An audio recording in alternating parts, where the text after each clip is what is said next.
This podcast is intended to provide information for educational purposes only and to serve as a starting point for you to have a conversation with your personal physician. Nothing stated on this podcast should be considered medical advice. Consult with your physician before undertaking or changing any treatment plan.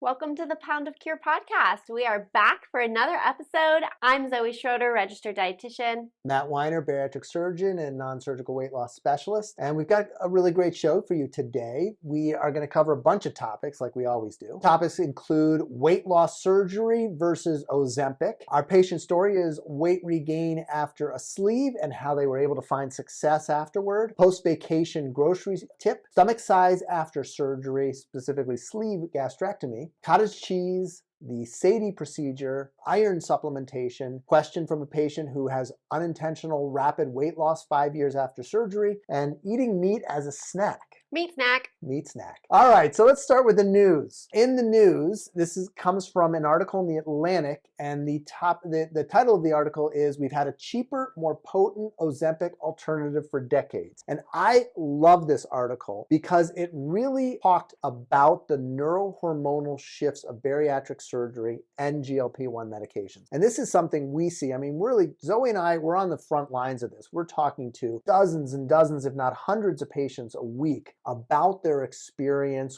on GLP-1 meds, on bariatric surgery, and we're seeing so many parallels. And I think this article really talks about how bariatric surgery is so safe, and it really is so safe. I sleep well at night. My phone doesn't wake me up at 2 in the morning with some patient in some amount of trouble. Everybody does great. They all go home the day after surgery and we see almost no complications. I literally go years without having a serious complication in our practice. And so we're able to do these surgeries so safely. They do drive this incredibly powerful neurohormonal shift. We talked last week about the cost of these medications and how distorted they are. But anyway, bariatric surgery is relatively expensive and it's the one and done option here. And we go through this with every patient in our practice. But I actually really love their conclusion at the end, which is that if there is a perfect option for long-term, durable, successful weight loss, it's maybe not bariatric surgery or medications, but the combination of the two, along with, of course, a good nutritional program. Right. Something I was just actually thinking about is like if somebody were to be, let's say, self-pay, trying to determine whether it would be a better option to do the meds versus getting surgery, like it seems like getting surgery would be the cheapest option, honestly, right? At our current price, $1,000 a month, I mean, our self-pay price for surgery in the US, and we have actually pretty competitive self-pay prices, I think $15,000 give or take. These are actually on our website. $15,000 for a sleeve, $17,000 for a gastric bypass. So if you're paying $1,000 a month, which is really at this point, like right now, that's what you got to pay if you want to get the real meds. Right. And that gives you 15 months. A lot, yeah. This and you know, these surgeries give you a lot of weight loss over a very long period of time. Right. So I think right now we're seeing that if we're talking $20 a month, like we talked about last episode, I think the meds are going to be cheaper. Right. I think both of these are costs that are affordable within our healthcare system if the medications are priced appropriately. Right. I'm hoping within 3 to 5 years, this is going to become a decision that people are making about the treatments, not necessarily about the cost. I think right now, unfortunately, it is often a very cost-based decision. But it was great seeing this discussion about obesity as a metabolic disease, and the treatment is based in pharmacology and medicine and these neurohormonal shifts. That's what we've been preaching for over a decade now. I love that this is kind of finally coming out into the zeitgeist and being part of the popular press. Yeah, and also because Ozempic and GLP-1s are so clickbaity, buzzworthy right now, and it's important to recognize that we don't have to always buy into the hype of something and to rely on the science, which is part of why we're here doing this podcast. Who's the author on this here? Let's give this author a shout out because he or she really did a great job. Yasmin Tayag, and this is in the Atlantic. We've had some articles in the past. It was all clickbait and they just kind of pushed the envelope in terms of trying to get you to pay attention to the disasters of this and really often speaking with medical inaccuracies. But this was an incredibly well-researched, well-thought-out article that synced very much with what we're seeing on a daily basis. So good job, Atlantic, for putting that article out there. Yeah, nice. Okay, patient story. So this patient had sleeve gastrectomy 12 years ago in another state, and they started weighing almost 375 pounds. They dropped down to 250 pounds after their sleeve, which they were still overweight, but that's a huge amount. I mean, you lose 125 pounds. That's a life-changing amount of weight. And over time, they've slowly gained back up to 310 pounds. So they're still 65 pounds down from where they started. They joined our nutrition program and also were started on Ozempic at the same time. And they really had a tremendous weight loss response. So at their last visit, they actually weighed 250 pounds. So they lost all of their weight regain, and we hadn't even maxed out the Ozempic, and they weren't really into the, we'll see weight loss, especially with Mounjaro. We'll see weight loss 18 months. It takes 18 months to get the weight off with Mounjaro, and the most recent studies showed that there's still substantial weight loss the second year after starting Mounjaro. And so this patient really hadn't maxed out. We weren't at the highest dose, and they're on Ozempic, which is Wegovy or semaglutide. Again, in a couple weeks, we're going to have Mounjaro out as a weight loss option. And honestly, at that point, I think most people are going to say, Wegovy who? Yeah. It's going to completely replace Wegovy because it's so much more effective. So because this is a journey, right? Our weight loss is a journey. We're starting on Ozempic. We're probably going to move this patient onto Mounjaro. And my prediction is we're going to see weight in the low 200s as a final stable weight. And I think that this patient really shows two things. The first is this is a long journey and it takes time. And there was a moment, I'm sure, where she said, I'm a failure. This didn't work for me. I'm regaining all my weight. But at this point, nobody has to be a failure. The only time you become a failure is if you give up. Right. And so we've got great treatment options. We've got a great nutrition program. And she really embraced all of this. And we're not done. We're not done here. And I think we're going to see they're going to reach a weight far lower than their lowest postoperative weight and have the tools to maintain it for a long time. How motivating. Yeah. Too good for them. Yeah, fantastic. All right, next we have our nutrition segment. So because it's the holidays, I'm sure there's a lot of travel going on. The last thing I want to do, I'm sure a lot of people can relate to this, the last thing you want to do when you are, like, let's say Sunday afternoon, you're getting back in from being gone over the weekend, you have laundry going, you have to unpack this, that, and the other. The last thing you want to do is go to the grocery store, right? I experience this myself, and patients I talk with all the time, it's like, if you do not go to the grocery store that Sunday or whenever you get back, what happens when you get back to work? Life gets back in the swing of things, it's hectic, and then you're more likely to just go ahead and get takeout Monday night, and then I'll go to the store tomorrow, and then tomorrow comes, and it's a snowball that we can actually prevent. So my little nutrition tip actually has to do with ordering your groceries. So what I like to do is, while I'm still away, is actually go on the app or the website or wherever you can order your groceries, place your grocery delivery to be dropped off at your house within the hour that you get home. And then it's one less thing you have to think about. You're all set up for success for the week. You can get right back into your routine knowing you have a stocked fridge and pantry with nutritious foods, and one less thing that you have to go do. Yeah, you also don't have all the temptations of the grocery store. Yeah. All the end caps and the Oreos. Have you seen how many different types of Oreos there are? I know. It's always something new. Like 50 different types. It's crazy. The thins, the double stuffs, the mints. They just got over the pumpkin. Well, and that kind of goes along with something that I talk about in one of my nutrition classes about navigating the grocery store. I'm sure you've heard the phrase, in order to eat healthy, you have to eat on the perimeter. That's hogwash, to be honest. Like, think about what else is on the perimeter. The bakery, the alcohol section, the end caps of bazillion different Oreos. So I get sidetracked, but don't think that you can only shop on the perimeter in order to eat healthy, nutritious foods. Yeah. No, I think they know that, and they put all the garbage on the perimeter too for you. Oh, people are thinking that they are eating healthy. All right, so let's move into our user questions. As always, we have Sierra here. As always, it was only in the last podcast we started doing this, but we've got Sierra here to read us the questions. And these are questions that come to us through social media. And a lot of times they're people pose these questions and we want to be able to answer them, but I can't type on the phone and give that kind of answer. So we use this opportunity to reach out and give people an in-depth answer to their questions. So Sierra, why don't you read the first question for us? The first question is from YouTube on the video, why did I regain weight after my gastric band and gastric sleeve? RG-HF418. What up, RG? Great nickname. I lost 70 pounds with my gastric sleeve. Could have afforded to lose another 20 pounds, but I was happy with this amount. Looked and felt great. The first 2 years were okay. The ghrelin that disappeared comes back. In no time, I was able to eat more than I should. Fast forward, I regained everything. I am very unhappy. I think not enough stomach was removed. I was able to eat portions that I shouldn't have been able to so soon. I never hear MDs discuss that they were too conservative in sizing the stomach.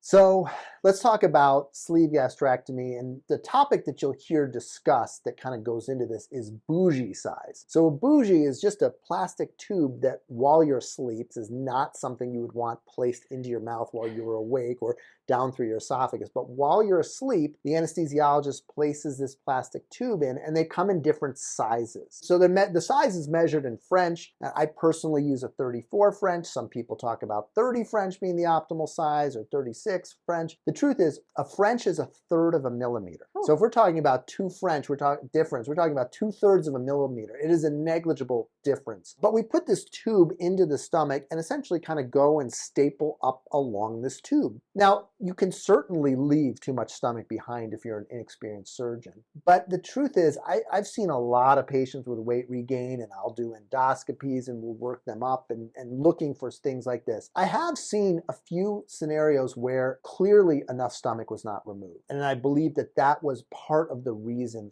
for the weight loss. I don't necessarily think that's the case here. And the reason is they lost 70 pounds. So they did actually have pretty good weight loss. And we don't get the starting weight. Again, on our website, and I think in previous show notes, we have a calculator that we use, and we'll put it in these show notes as well. You can also get it on our website. Yeah, on the website. So, Yeah. so we have a calculator that you can use to calculate how much weight you would lose after surgery. And you kind of put in your starting weight and everything like that. And it'll tell you what you lose at 1 year out, and factors in your age and diabetes and a couple other things that influence weight loss. And so you can plug your numbers into this calculator and see. My guess is you probably were right there, because 70 pounds is pretty decent weight loss after a sleeve. So that to me says we probably didn't deal with not enough stomach being removed. There's easy tests, and upper GI can tell you that, where you swallow some barium and we take some x-rays. That's probably not the cause. To me, this actually sounds like something I see very frequently in the office after a sleeve. And something we kind of say in the bariatric groups as surgeons is that the stomach helps you get the weight off, but it's the intestine that helps keep the weight off.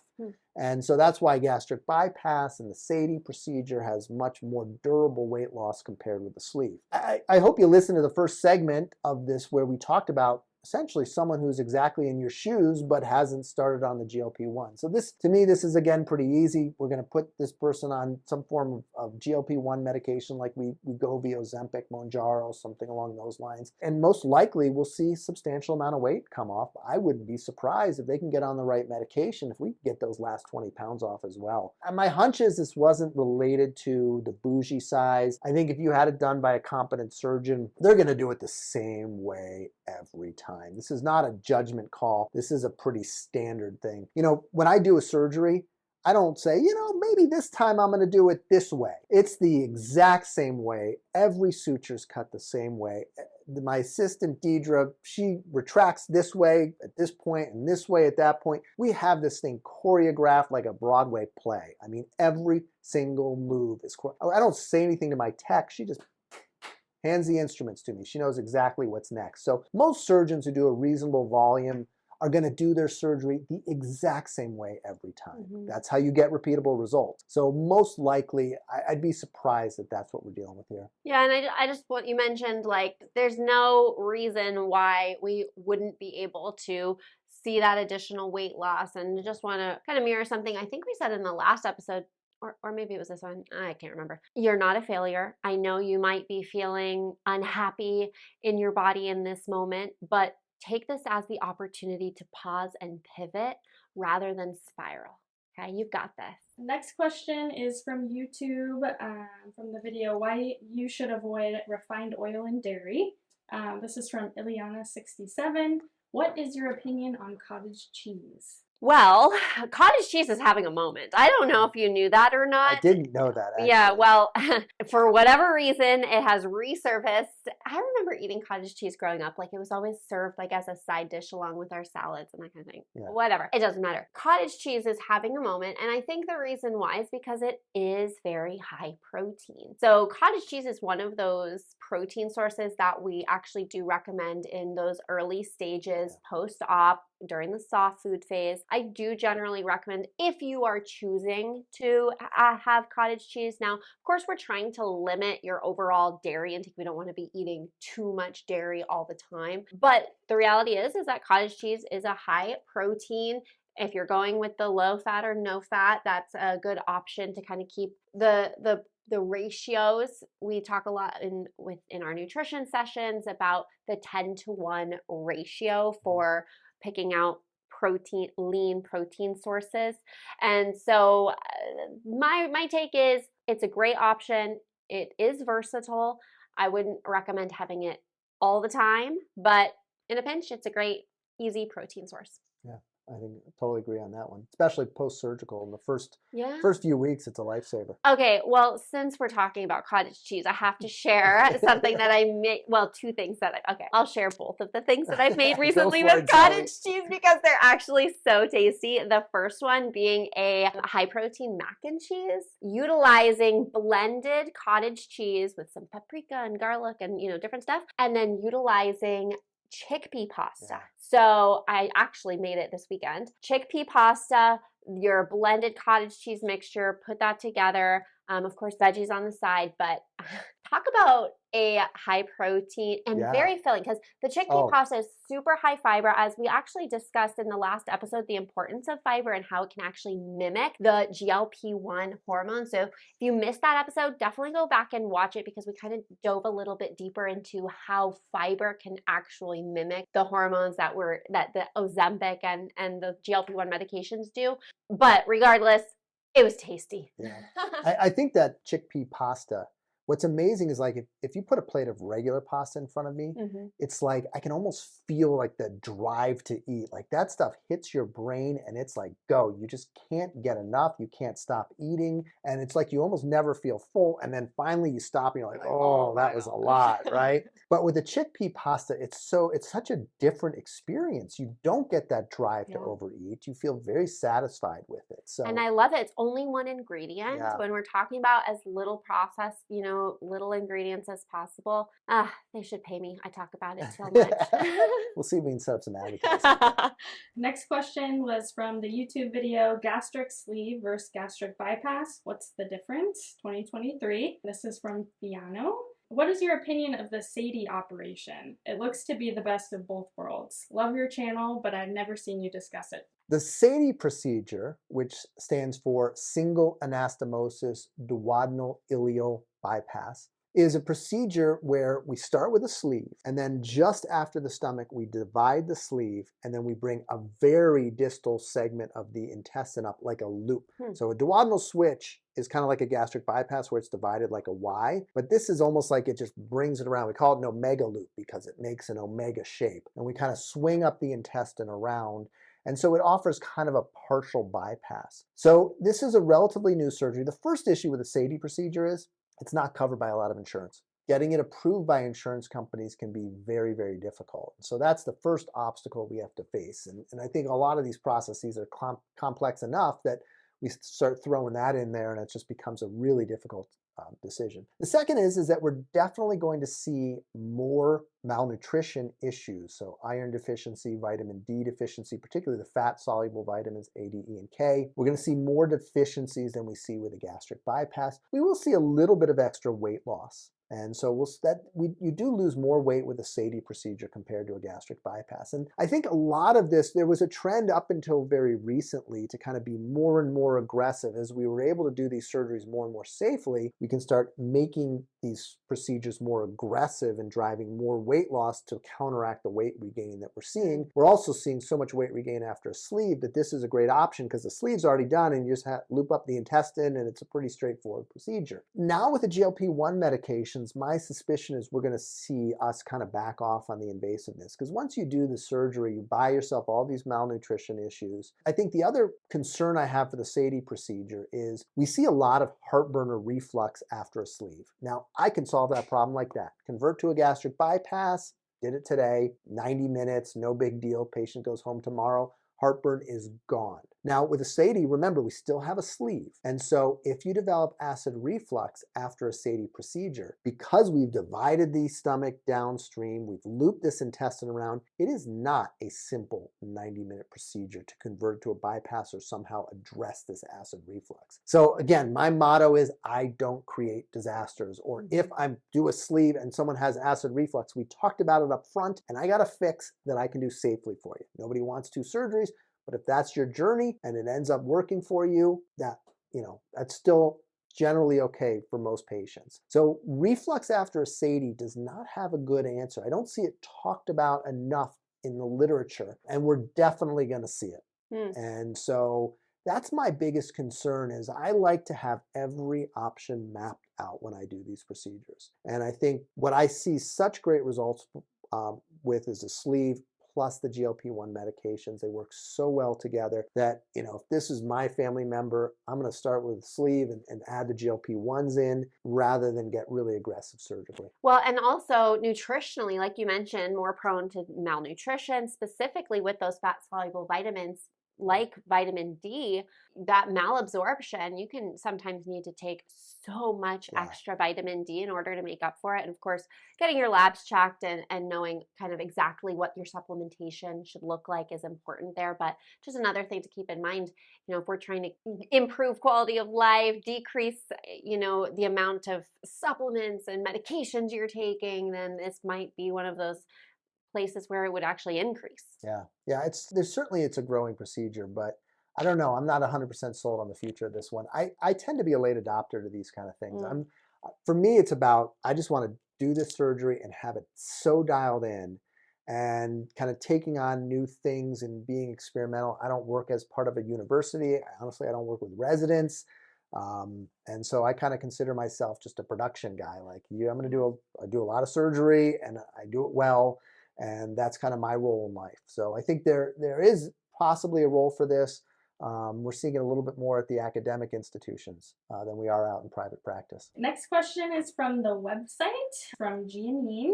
I understand Ferrous bisglycinate is chelated and is supposed to be well tolerated. Is it okay after a bypass? Yeah. We actually see our patients tend to tolerate ferrous bisglycinate better. And if you're, experiencing the constipation, some of the GI complications that maybe other forms of iron may cause you, definitely give the ferrous bisglycinate a try. You can actually order it from our website. We have a couple of really great options there for you, as well as with a discount. So who doesn't want to save some money? So yeah, you can definitely head over to poundofcureweightloss.com, click on nutrition, recommended products, and you'll see all of the vitamin, mineral, and other really awesome products that we recommend, all listed on that page. Yeah, I don't know why anybody sells ferrous sulfate. I mean, ferrous sulfate is really poorly tolerated. Is it cheaper? Maybe it's cheaper to make? Our ferrous bisglycinate is super cheap. Yeah. Yeah, it's really cheap. I mean, I can't imagine it being, we're talking literally dollars a month and different. Yeah. I don't understand why anybody prescribes or uses ferrous sulfate anymore. I think that really just needs to go away, and we need to move to the chelated iron supplements. Next question is from Instagram, your metabolic thermostat, and this is from Jay Larson. Is it normal for a rapid 20-pound weight loss 5 years post-bypass? No, not at all. There's no specification as to whether this was intentional weight loss through dieting or not. My suspicion is, based on the question, no, it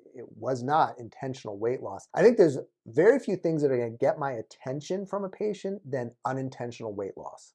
When you're not trying and you lose 20 pounds relatively rapidly, that's generally a sign that there's something going on. This is a classic scenario for a marginal ulcer. So a marginal ulcer is where the stomach and the small intestine join right on the margin of that connection, you can develop an ulcer in the lining of the small intestine. These ulcers are typically caused by NSAID use, like Advil, Aleve, ibuprofen, and aspirin. That's why we recommend against NSAID use after gastric bypass. It can be caused by alcohol use, and the most common cause is tobacco.